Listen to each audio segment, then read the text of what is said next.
Serial गुम है किसी के प्यार में ईशान और सभी को देखकर डीआईजी सुनाएंगे बड़ा फैसला। आने वाले एपिसोड में देखने को मिलने वाला है। ईशा यहाँ पर ईशा को होश नहीं आता है, लेकिन सभी कॉल करके ईशान को जैसे ही बुलाती है उसके नाम से पहले से वो रिस्पॉन्ड कर रही होती है और ईशान के आते ही अब यहाँ पर उसे होश आ जाता है। डॉक्टर्स भी एक बार तो उसे मृत घोषित कर सकते देते हैं, लेकिन उसके बाद ईशान की वजह से उसकी जान बचते ही वो कहते हैं ये तो बहुत बड़ा चमत्कार हो गया। उसके बाद ने यहाँ पर सुरेखा की अश्मिता की एंट्री होती है और यहाँ देखने को मिलता है कि ईशान अपना हाथ ईशा की तरफ बढ़ा ही रहा होता है और ईशा भी होश में आने के बाद अपने बेटे को अपनी तरफ पुकार रही हो, लेकिन बीच में सुरेखा आ जाती है। दूसरी तरफ मंदार का भांडा फूट चुका है और उसे गिरफ्तार कर लिया गया है क्योंकि उन गुंडों ने उगल दिया है सारा सच।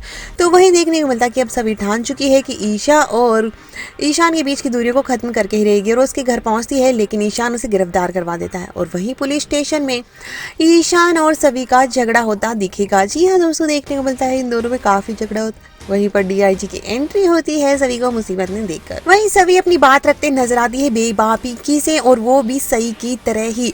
वहीं पर ईशान भी विराट की तरह ही है। इन दोनों की जोड़ी को देखकर डीआईजी सर या मैं इन दोनों का झगड़ा देखकर वो भी पुलिस स्टेशन में ये कहते हैं कि तुम दोनों बिल्कुल सही और विराट की तरह हो, एक दूसरे को यहाँ कितने एक दूसरे के लिए कुछ भी कर सकते हो और एक दूसरे को से इतना झगड़ा भी करते हो। तुम बिल्कुल सही की जैसे हो और ईशान भी बिल्कुल अपने उसूलों का पक्का ओ है वो विराट की तरह।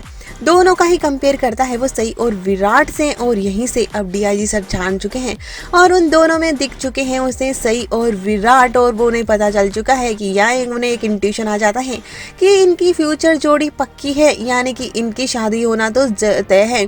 देखने को मिलता है कि डीआईजी सर उन दोनों को समझाने की कोशिश करते हैं कि तुम दोनों इन लड़ाई झगड़ों की वजह अब मत ढूंढा करो और ये अब तुम दोनों एक दूसरे के दोस्त बन जाओ तो क्या अच्छा नहीं हो सकता, और दोनों स्टूडेंट और टीचर की जगह दोनों दोस्त बनकर रहो तो कितना अच्छा होगा।